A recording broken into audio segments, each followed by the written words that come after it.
Assalamu alaikum wa rahmatullahi wa barakatuh mes chers frères et sœurs. Aujourd'hui, Inch'Allah, nous allons parler de l'importance de baisser le regard. Baisser le regard permet de se conformer aux ordres d'Allah subhanahu wa ta'ala, ce qui constitue l'essence même du bonheur de l'homme. Rien n'est plus bénéfique au serviteur dans cette vie d'ici-bas comme dans l'au-delà que de se conformer aux ordres de son Seigneur. D'ailleurs, aucune âme n'atteindra le bonheur dans ce monde ni dans l'au-delà qu'en s'y conformant, et tout malheur qui lui adviendra est la conséquence de leur négligence. Baisser le regard empêche cette flèche empoisonnée, c'est-à-dire le regard illicite, d'atteindre le cœur, le préservant de ce qui le conduirait à sa perte. Baisser le regard permet de ressentir une intimité avec Allah Azza wa Jal et d'amener le cœur à se consacrer entièrement à lui. Par opposition, poser son regard sur l'illicite disperse l'attention du cœur, le distrait et l'éloigne d'Allah Azza wa Jal. Et rien n'est plus nuisible à l'homme que de regarder ce qui est défendu, dans la mesure où cela est considéré comme un comportement impudique envers son Seigneur. Baisser le regard renforce le cœur et le réjouit. En revanche, le cœur de l'homme s'affaiblit et s'attriste lorsque celui-ci ne contrôle pas son regard.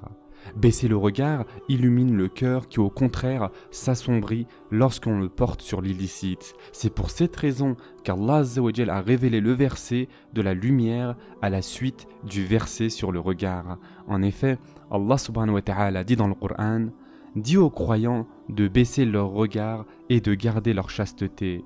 C'est plus pur pour eux. Allah est certes parfaitement connaisseur de ce qu'ils font. Surat An-Nur, verset 30. Ensuite, Allah subhanahu wa ta'ala en a donné les fruits. Allah est la lumière des cieux et de la terre. Sa lumière est semblable à une niche où se trouve une lampe. La lampe est dans un récipient de cristal et celui-ci ressemble à un astre de grand éclat. Son combustible vient d'un arbre béni, un olivier ni oriental ni occidental dont l'huile semble éclairer sans même que le feu la touche. Lumière sur lumière, Allah guide vers sa lumière qui il veut. Allah propose aux hommes des paraboles et Allah est omniscient. Surat An-Nur, verset 35.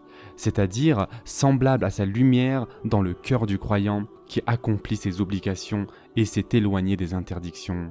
Et lorsque le cœur s'illumine, il accepte une multitude de bonnes œuvres venant de toutes parts. Au contraire, lorsqu'il s'assombrit, il laisse place à un déluge de calamités qui l'atteint de tous côtés. Donc, de ce fait, seule la lumière implantée dans le cœur peut dissiper la perpétration des actes interdits, qu'ils soient blâmables, innovation, égarement, passion, déviance ou écart conduisant au malheur. Mais si cette lumière s'éteint, l'homme se retrouve alors comme l'aveugle qui cherche son chemin dans l'obscurité de la nuit.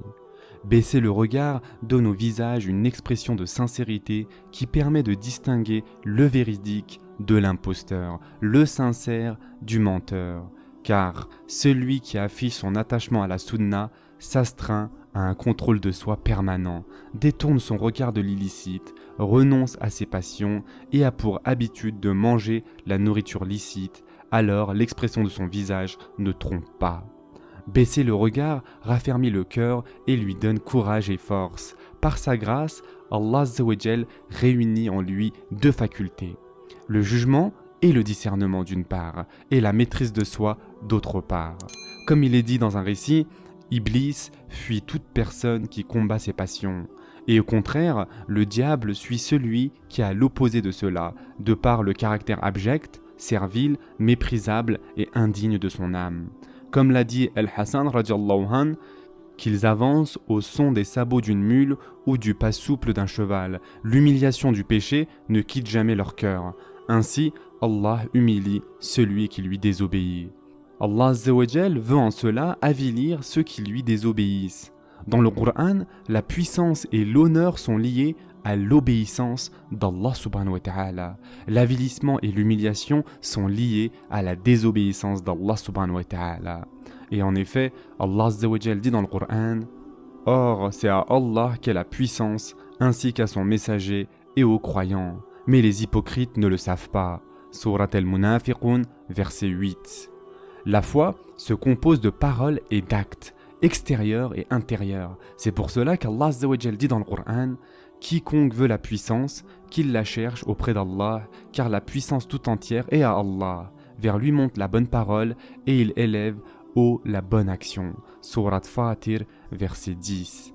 C'est-à-dire que celui qui veut la puissance, qu'il la recherche dans l'obéissance à Allah Azza wa Jal, le rappel de bonne parole, les œuvres pieuses, comme il est rapporté dans l'invocation de la prière de la nuit. Certes, ne sera pas humilié celui que tu as protégé et ne sera pas honoré celui que tu as pris comme ennemi. Celui qui obéit à Allah Azza wa Jal, Allah l'a protégé dans cette obéissance et il en tire honneur en fonction du degré d'obéissance. Et en lui désobéissant, il s'éloigne de lui et s'avilit par là même. De plus, baisser le regard interdit au diable l'accès au cœur car il pénètre par le regard interdit et parvient au cœur plus vite que l'air ne pénètre dans un lieu vide. Le diable lui représente alors l'image qu'il a vue et l'embellit. Il en fait alors une idole à laquelle le cœur est accroché. Puis il le surveille et l'éprouve en embrassant son cœur avec le feu des désirs qu'il alimente par des péchés qu'il n'aurait jamais atteints sans ce regard illicite. Mais le cœur est d'ores et déjà dans un feu ardent. Chaque souffle ne fait qu'attiser ce feu qui crépite maintenant. Il est trop tard. Le cœur est encerclé, cerné de toutes parts, comme une brebis au sein d'un enclos incendié. Ainsi, ceux qui regardaient l'illicite seront châtiés dans leur tombe par un lit de feu sur lequel les âmes seront déposées jusqu'à ce qu'elles soient réintroduites dans leur cœur le jour du jugement. C'est ce qu'il fut montré en songe au prophète sallallahu alayhi wa sallam d'après un hadith authentique. Baisser le regard libère le cœur afin qu'il puisse méditer sur ce qui lui est bénéfique et s'y consacrer. Au contraire, regarder l'illicite détourne le cœur comme si cela s'immisçait entre l'homme et son cœur. Ses pensées le perdent et il suit ses passions en oubliant le rappel de son Seigneur. Et en effet, Allah subhanahu wa ta'ala dit dans le Coran: et n'obéis pas à celui dont nous avons rendu le cœur inattentif à notre rappel, qui poursuit sa passion et dont le comportement est outrancier. Sourate Al-Kahf, verset 28. Le regard illicite est la cause de ces trois maux. L'œil et le cœur sont liés. L'un est préoccupé par ce qui occupe l'autre. Le cœur n'est pur que par la pureté du regard et l'œil n'est pur que par la pureté du cœur. De même, le cœur se corrompt par la corruption du regard et l'œil par celle du cœur. Donc si l'œil se corrompt, il entraînera le cœur. Il deviendra alors comme une poubelle dans laquelle se mêleront impureté, souillure et saleté. Un tel cœur n'est pas en mesure d'acquérir la connaissance d'Allah Azza wa Jal. Il n'est apte ni à l'aimer, ni à revenir vers lui.